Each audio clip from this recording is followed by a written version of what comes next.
Aba, mga kaibigan, napapaligiran na ang pinagtataguan di umano ni Bato dahil nagtatago di umano itong si Bato sa bahay ni dating Presidente Digong.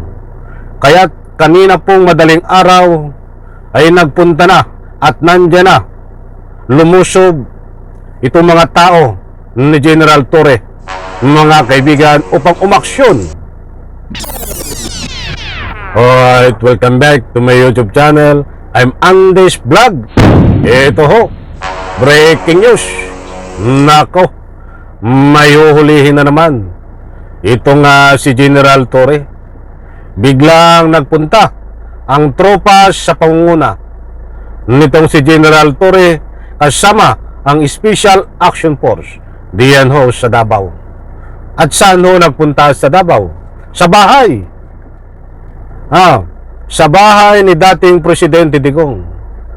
Bakit nagpunta sa bahay ni dating Presidente Digong at biglang pumalibot, lumusob? Ano ang kanilang layunin? Nandiyan ba sa loob ng bahay nagtatago itong si Senador Bato? At yan ang kanilang pakay? Mga kaibigan, pinagtataguan ba ni Senador Bato ang bahay ni dating Presidente Digong? Yan ho ang malaking katanungan, mga kaibigan, kung bakit biglang pinalibutan ng tauhan ni General Torre itong bahay ni dating Presidente Digong. Isang like muna sa video na ito, mga kaibigan. Naka-like na po ba? Maraming salamat. Kung nagustuhan nyo po, paki-like lang. Pwede po kayo mag-share. Sa lahat ng hindi pa nakasubscribe sa aking maliit pa na YouTube channel, please subscribe. Maraming salamat po. Eto, ibabahagi ko po sa inyo dahil ito ay nangyari kaninang madaling araw na kinumpirma naman na nandiyan ang SAP at ang tauhan ni General Torre diyan ho sa Davao at nagbarikada ho itong mga taga-suporta ni dating Presidente Digong at nang sa ganun hinaharang at harangin para hindi makapasok, makalusob itong si General Torre, mga tauhan niya at iba pang makasama na Special Action Force. Matitindi ho yan, matitindi. Nakikita ko na itong galawan nung huhulihin si Digong na lumabas ang warrant of arrest, biglaan din. Biglang mayroon ding tauhan ng CIDG diyan ho sa Davao, may Special Action Force din. Ba't hindi nila ho inaamin kung bahagi ng paghuli kay Digong yun? Umamin lang sila na bahagi ng paghuli kay Digong yun ay nung nahuli na si Digong. Ganito rin ba ang galawan ngayon na nangyayari, no, kasalukuyan nangyayari diyan sa Davao? Ito ba ay bahagi ng paghuli kay Bato, kay Sara, kay Bongo? Kaya sila nandiyan, mga kaibigan. Mas mabuti pa, eto ho, huwag nyo pong kaligtaan panoorin, pakinggan. Gadis, ano ang sitwasyon ngayon dyan? May security forces nga bang dumating? Yan, mga kaibigan, na live kanina ho. Ilang oras lang ang nakakaraan dyan ho sa bahay ni Digong Duterte sa Davao. Nagkakagulo ho ang kanyang mga supporters at mayroon nga silang sinasabi na lulusubin, papasukin ang bahay ni Digong Duterte. Bakit naman sila matatakot kung lusubin yan? Ay kung wala namang illegal na mga galawan o tinatago, bakit kayo matatakot? Ako nga, kung para malis ang duda ng taong bayan kung ano man ang pakay dito ng CIDG sa panguna ni General Torre, ay kusa ko pang magpipresenta. Sige, puntahan nyo, halugugin nyo kung ano man ang pakay. Ay hindi, pinagdadamot nyo dahil dito pa lang sa puntong ito, nagbabarikada kayo, pinagdadamot nyo o handa nyong harangin ang papasok diyan. Ano bang mayroon dyan sa loob? Illegal? O nandyan si Bato nagtatago? Ikaw pang nagtatago. Ano pa ang tinatago nyo dyan? Ito.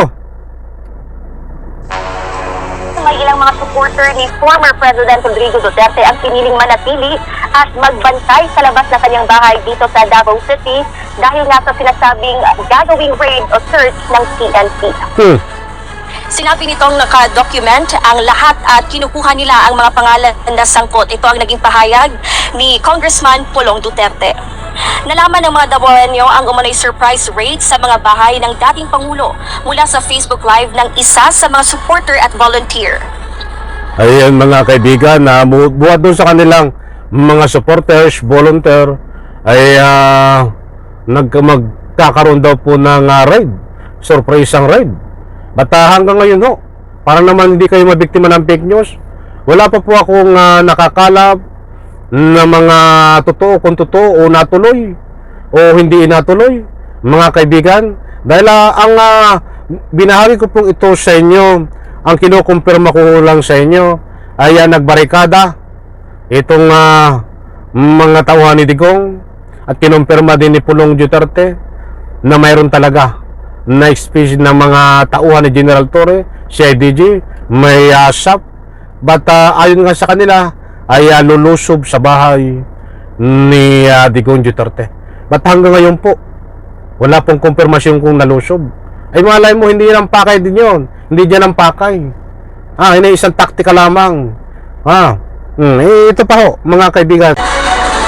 Sa inilabas na pahayag ni Congressman Paulo Pulong Duterte, kinukundina nito ang panghaharas ng Criminal Investigation and Detection Group sa kanilang pamilya. Aniya 30 CIDG operatives at 90 staff personnel mula sa Luzon ang dumating sa Davao. Ani, gaya ng ating nabanggit kanina, marami-rami din yun. 30 SAP, 30 CIDG, 70 SAP, mga kaibigan, tama ba ako? Ang dumating diyan po sa Davao, mga kaibigan. Kaya ay yung sinasabi ho nila na hinaharas sila, wala pa naman ako nakukuha ho kung napasok o ni-raid ang bahay nitong si Digong Duterte, dahil kumakala po tayo kanina pa ng anumang complete details ho dito. Ang nagsasabi lang ho napapasukin at re-raidin ang bahay ni Digong Duterte ay itong mga tauhan at taga-suporta ni Digong Duterte at siyempre itong anak na si Pulong Duterte, mga kaibigan. Ba't hanggang ngayon po mga kaibigan, wala namang nangyayari na pinasok na nakukuha tayong mga balita kung talagang na-raid? Ba't ba na hindi po tayo nagkukonklude doon? Malay mo na udlot, malay mo ay wala pang nilabas na balita. Kaya maghahatid po ako sa inyo dito ng complete details, mga kaibigan, pag may nakuha po tayo ng ano pang impormasyon. Ito pa, Nabi ni Congressman Paulo na nakadocument ang lahat at kinukuha nila ang mga pangalan na sangkot. Sa huling bahagi ng kanyang naging pahayag, sinabi nitong alam nila kung saan pupunta ang pwersa at marami ang naghihintay. Ani, yan muna ating update mula rito sa Davao City. Balik sa iyo, John. Ngayon mga kaibigan, alam daw po ni Pulong Duterte at taga-suportahan ni Digong Duterte na alam nila kung saan pupunta itong mga tauhan ni General Torre, CIDG at Special Action Force ay doon sa bahay nila at marami na ang naghihintay. Marami po ang nagbibigay ng naman public opinion, mga mahal kong taga-subaybay, na ito ay bahagi, taktika ni General Torre. Kung paano hulihin itong si Bato. Si Bato ba ang hulihin? O si Digong, o itong si Sara Duterte, si Bongo. That is pawang public opinion, mga kaibigan. Ibinabagi ko lang po sa inyo dahil importanteng malaga ang public opinion nyo po, kaya binibigyan ko po ng ika nga po daan para mabanggit po sa aking mga pagtatalakay. At ang sabi nga, si Bato ay nagtatago diyan sa bahay ni Digong Duterte. Mahirap pong paniwalaan, mga kaibigan, o pwede rin natin paniwalaan. Yun binahagi ko rin po sa inyo. Ayun din sa masisipag, kahit saan ako umikot na social media o stream media, ayan po ang binibigay nilang public opinion. Maaring pinagtataguan yung bahay ni Digong, ni Senador Bato. At pwede rin itong taktika, strategy ni Torre kung paano hulihin ang dapat hulihin, mga kaibigan.